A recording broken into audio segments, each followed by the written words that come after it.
Should Captain Henry Morgan the pirate be the most famous of the Morgan family?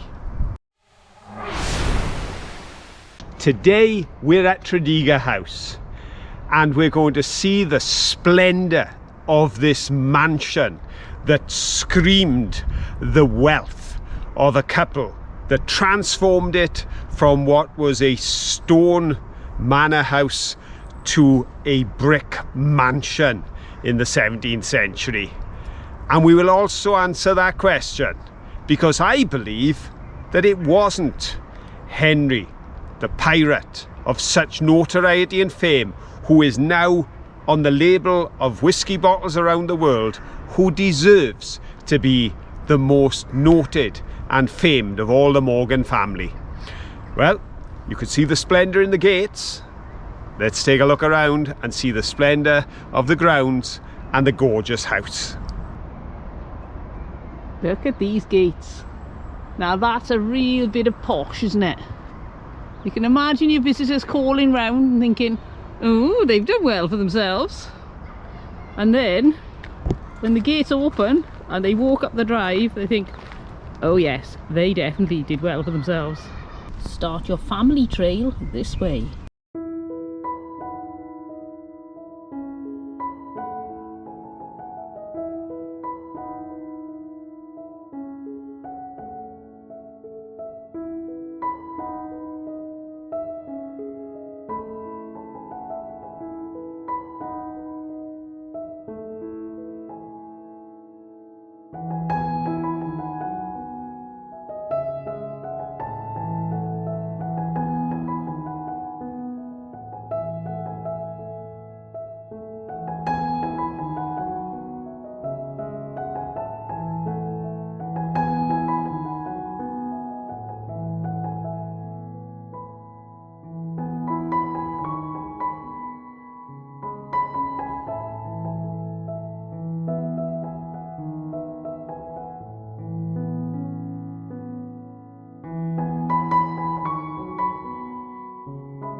Oh, look at this.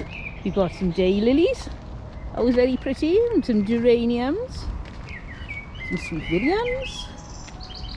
Some peonies that have gone over, obviously. I think they're euphorbia there. And in the distance is a hosta. And look at the old pipes there. These pipes were the heating system to keep the hothouse warm. Oh, I bet that was amazing when it was all in perfect working order.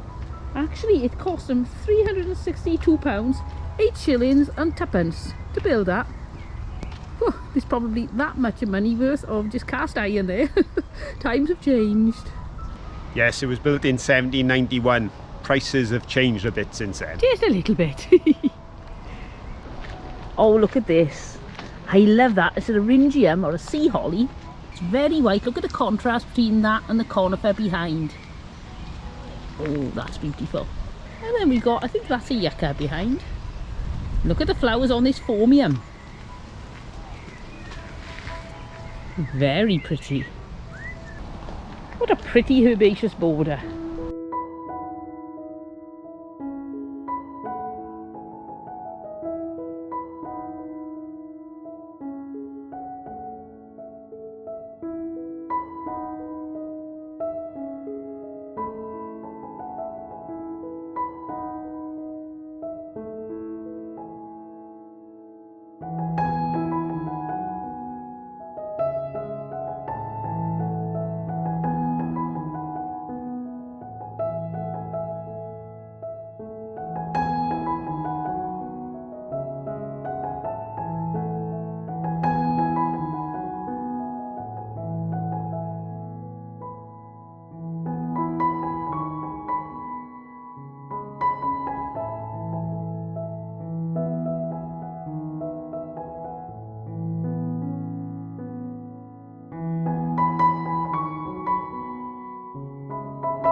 Oh, I love these alliums. Look at the size on the heads on those.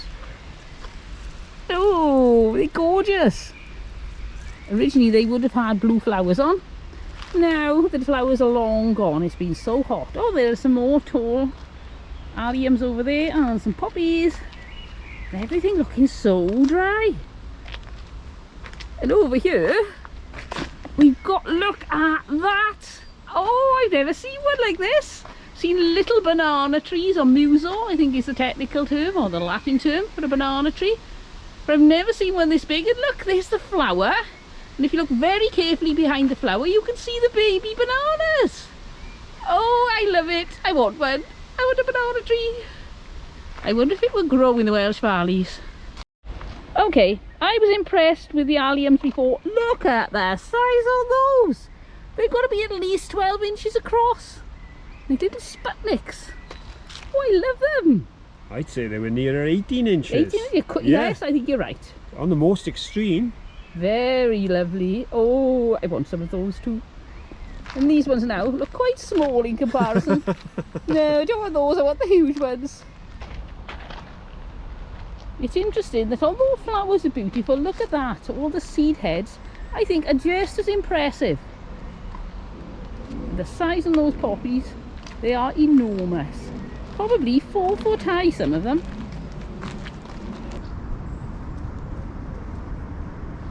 Hello. What's your name? Sammy. Hello, Sammy. You're on YouTube. Can you come a bit closer? Hello. You are a friendly chap. Not that friendly, is it? I don't like you. You're a bit scary. Oops, and there he goes. What a grand gate. Let's walk through. Ooh, I feel very grand myself. And look at that for a facade. Wow. That is pretty amazing. Look at all those carvings. They seem to have lost a griffin up there. See the matching lions and shield, they seem to have lost a bit. Look at these columns. I have never seen such beautiful columns, all in carved stone. And then you've got that pediment up there, and look at that. It would take you forever just to see all the detail on this building. That's without going in. Well, we're going in. Wow, look at that carving. I bet that must have taken years to actually complete something as technical as that. Let's have a look at the ceiling and the big light. Oh, very posh. And there we've got a picture of some people with their horse and the fireplace. Let's have a look how big that is. Wow. If I put my hand there, you can see just how thick these bars are. Oh, very pretty. Let's have a look at the depth of this carving, which is usually a sign that it's quality. And oh yeah, definitely deep carving there. Cherub. And cherub with no legs. I'm not sure if it's a mermaid.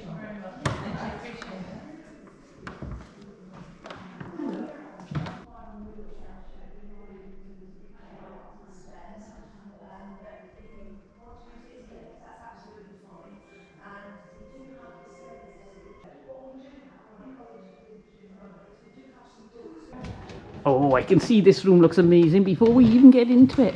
Look at that ceiling. Wow. And we've got a beautiful room with lots and lots of panels. And some of them have got paintings, some not so. Oh, this is where the orchestra would have played. The view out of the windows, they are pretty immense windows. They let lots of natural daylight in, and you could see the gardens too. You could tell that the man who built this married 2 heiresses. Yes, very sensible if you're trying to become rich. Oh, look at this, some hats for you to try on. Oh, Mr. Darcy. I've lost my sheep. Oh, very smart. Oh, look at this, it's a shadow box theatre. Oops, there's Phil. You're going to have to get down, we can see you.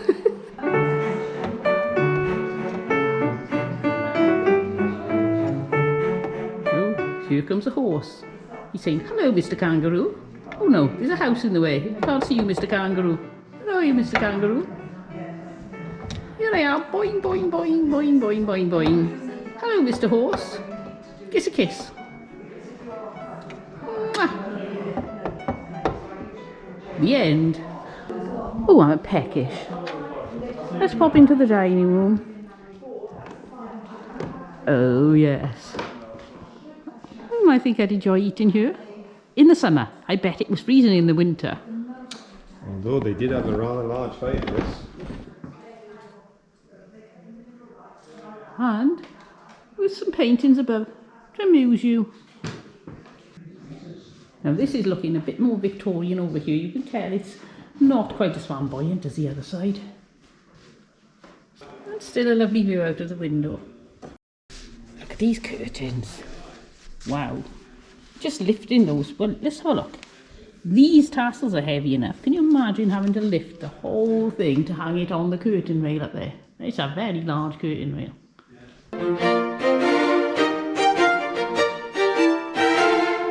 Now we have to go up the great staircase. Look at this. You've got beautiful carving along here too. I hope you can see it. It's a bit dark down this bit, but we'll keep going. And up these very shallow steps. I feel quite regal walking up here. This would be very comfortable in my big gown that I would wear in the times when this was built. Ah, now that's better. You can see much more of the carving now. Isn't that gorgeous? And look at this for a column. Very nice. And then leading up to a light at the top, a big coat of arms, and more portraits. You can see just how many people have lived here over the years. Rather a lot of portraits everywhere.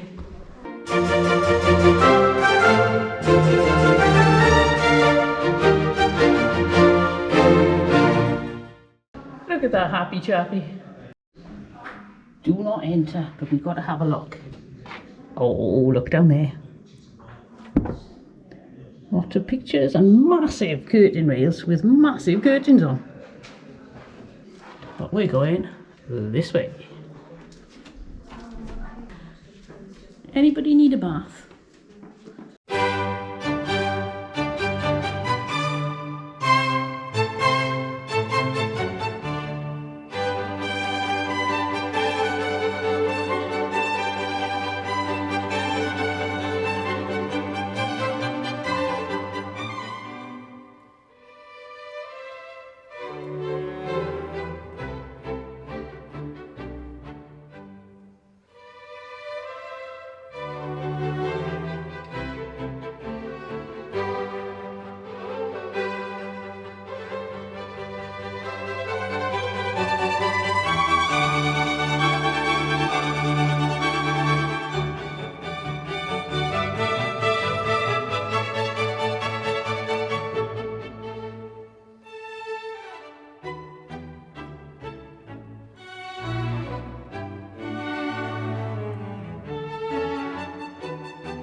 This is called the Red Room. Why is it called the Red Room? Because if we turn around, look at that. All the panels are done in red brocade. The bed is red, the canopy's red, the curtains are red. And there's even a Red Cross armband. And a thing every lady would need in the 20s, a pair of gloves. Look at the tiles in the fireplace. And this one's a replacement because it doesn't match all the others. And the person who did that didn't do the best of jobs, did they? But we won't say anything. It'll be our secret. This is a master's dressing room. But these panels are probably not original. They think it was taken from other places in the house which was still Tudor style and brought into here. It definitely looks very grand. And if we look over here, very difficult to see, but all the other panels are that width. And then over to the side they've shortened them down to get them to fit. So I pull back you'll be able to see possibly up there. Ooh, where does this go?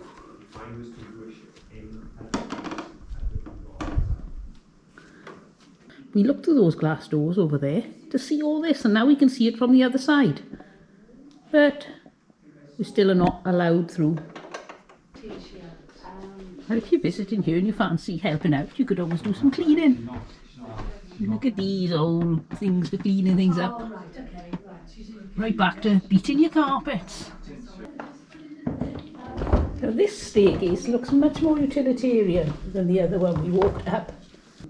Still quite pretty, but nowhere near as grand or carved.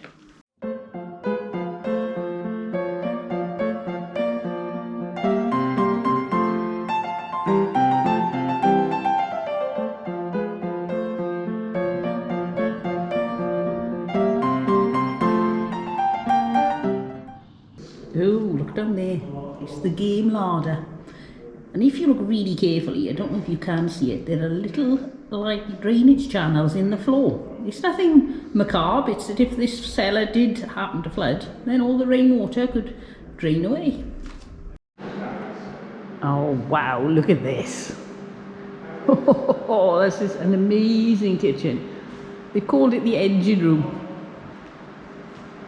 There's so many pots and pans. Look at the size of those pans.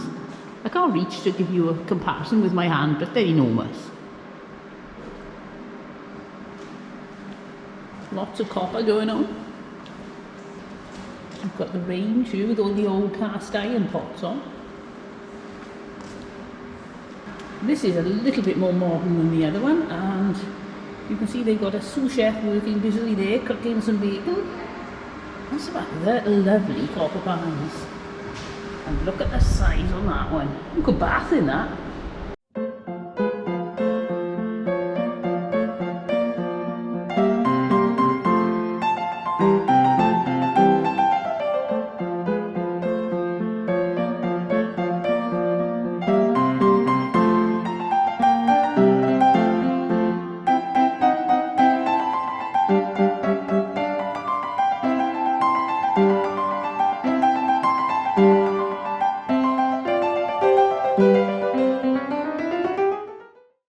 Displayed now to make this look like it's the pastry room. It was actually the dry larder where they stored all the dry foods. It's a huge place. I can imagine just how much these people ate. This is where the poultry and game were prepared. The scullery maid would have worked in here, scrubbing away, washing. She's probably only about 12 to 14 years old. Poor thing. And then over there she'd prepare the vegetables. And although we think, wow, this is a beautiful kitchen, then I suppose there was nothing novel about it. It was just a place of work. And it wasn't quite as pleasurable as you would imagine. This is the housekeeper's room. What a very grand room for a housekeeper. Wow, look at the size of these cupboards. Oh, I love this. She would have had to have looked after the spices because they were very expensive and they didn't want just anybody having access to them. So they were kept in this massive cupboard in her room, along with, there's all the storage, candles, sheets. You've got the linen press.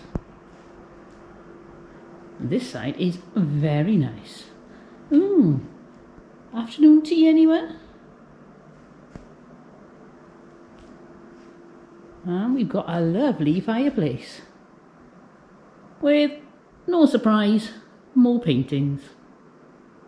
And of course, the better you treated your housekeeper, the more people thought of you. You must be so rich, and so the housekeeper did very nicely, and something for all the young scullery maids to aspire to. You can see why. I think I'd be quite comfortable here.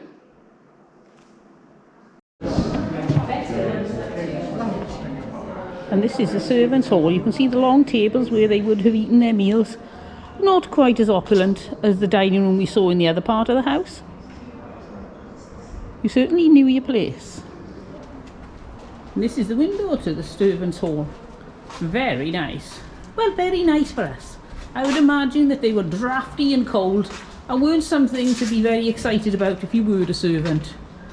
You wanted to live in the big house. The incredible thing is, if Sir William having married 2 heiresses and had all that wealth, hadn't run out of money for his expansive ideas here, we wouldn't even have this servants' hall.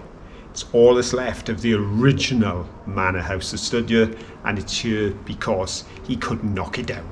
This amazing building, the phenomenal mansion created in the 1600s, going back further to that beautiful piece of architecture at the back that was the servants' hall eventually, but was the grand hall going through into the 14 and 1500s, even down to the wooden structure that was here, they believe, in the 1300s. The Morgans have been around here for some time, tracing their own descent back, they claim, to the princes of Wales. They've had such influence in Newport and in the counties in this part of Wales. And as well as the many famous people they will have entertained over the years, and of course the notoriety that they achieved themselves, this place has been of interest in more recent times because it's been a first-class location for filming things such as Doctor Who, Sherlock.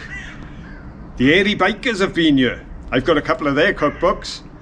And the Antiques Roadshow, they haven't only been here, but for the observant among you, you may have recognised those beautiful gates at the introduction because they feature on the intro to the Antiques Roadshow. But while it was the wealth of Sir William Morgan and his wife Blanche that made possible the building of this mansion of brick in the 1670s, while one of their distant relatives and somewhat renowned pirate, Captain Henry Morgan, was down in the Caribbean making his wealth. Today, I want to think about more recent times, because if we come up to the times of the Chartists, at that point, the Morgan family certainly were in the sights of the Chartist leaders. In the 1830s, John Frost, leader of the Chartist movement, wrote a pamphlet entitled A Christmas Box for Sir Charles Morgan. And in that pamphlet, he accused Sir Charles Morgan of mistreating his tenant. And yet, just 2 generations later, the grandson of Sir Charles earned a very different reputation here in the Newport area. That grandson's name was Godfrey. And Godfrey Morgan was never intended to be the heir of this place. However, his older brother passed away quite young, and that brought him into the position of heir to the fortune, to the title, and to the house.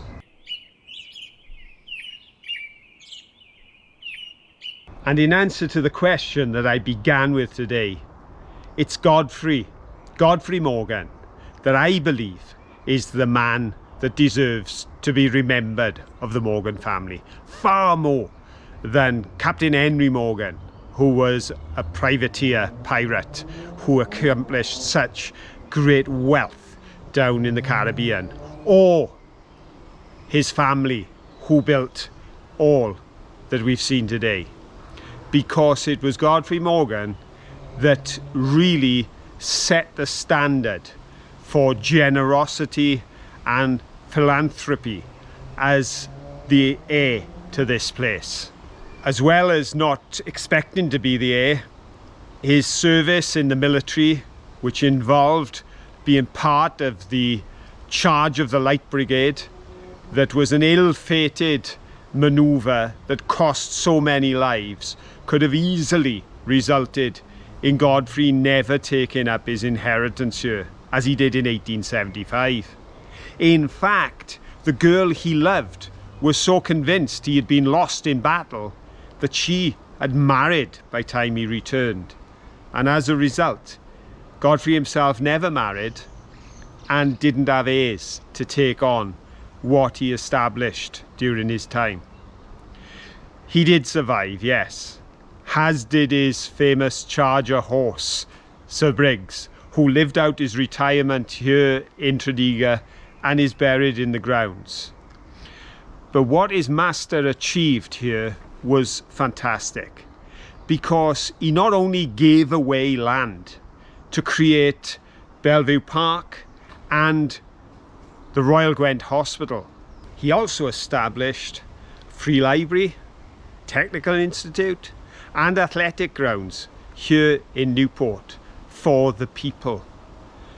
And even more than that, whilst his own father had fought with the troops against the workers in the June uprising at Merthyr, this man, Godfrey Morgan, when the workers here were on strike, he paid their wages.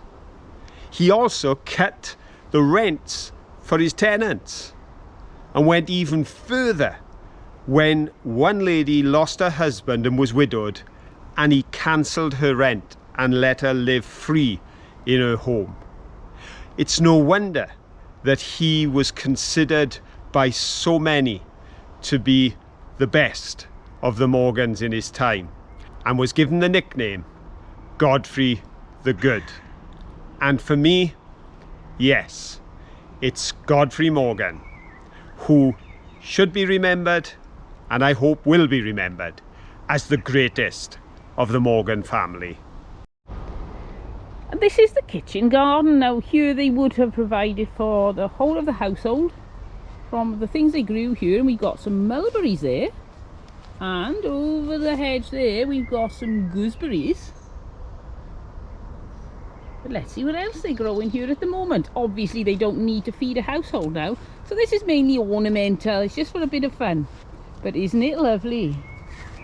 Here you've got a herb bed about to go in, and they've got lots of herbs all grouped together in these plastic pallets, and then they'll be able to put them in and make a gorgeous herb garden for us all to look at.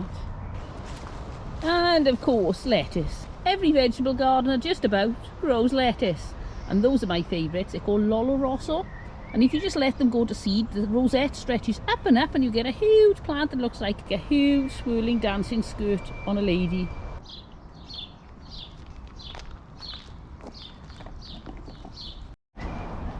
This herbaceous border down the one side of the kitchen garden probably was vegetables a long time ago, but it's perfect now because it draws in all the insects, which are great for taking out all the predators. It's a little bit floppy, I'm having to step over. You can see it's right next door to this polytunnel. Again, something modern in amongst all these historical things. I always love the mix. Oh, hello Mr. B. I think that's a scabious. And there's Phil. Hello Phil. And here's more kitchen garden. Let's go have a little look around. We've got some sweet peas and some lupins to attract the insects. Oh, somebody's been sowing some seeds. And we got some beetroot, potatoes. Oh, I like that. That's great for growing your beans up or your sweet peas. Very nice. Ah, I've come round to the other end of the row, and there are carrots and there are parsnips. Oh, look at these roses. Let's see if they smell. Oh, smell that. Doesn't that smell delicious?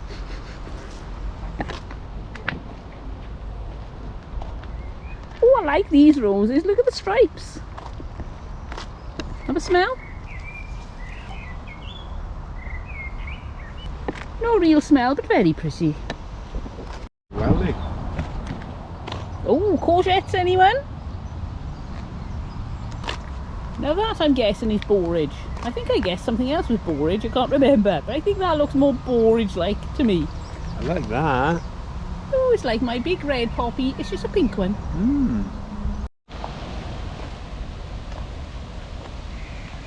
I love this, and I'm now going to name this the Fairy Castle plant. I have no idea what it is. What do you reckon that's called? But it's like lots of little towers on a fairy house.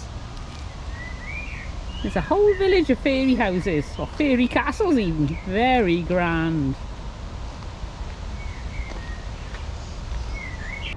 Well, I've loved this place today. Everything about it. The history, the gorgeous house, all those different rooms in different styles. the stories it has to tell, the gardens. And now here, sitting right next door to the compost bins, I admit, in the kitchen garden, listening to the birds sing. I don't think I'll be rushing off, but that's our filming done. So if you've enjoyed this as much as we have, please give us a thumbs up. Doing, doing, doing. And don't forget, share it with all your friends. The more the merrier as we travel together. But as always, till the next time we're out and about, don't forget, have fun. Bye. Bye.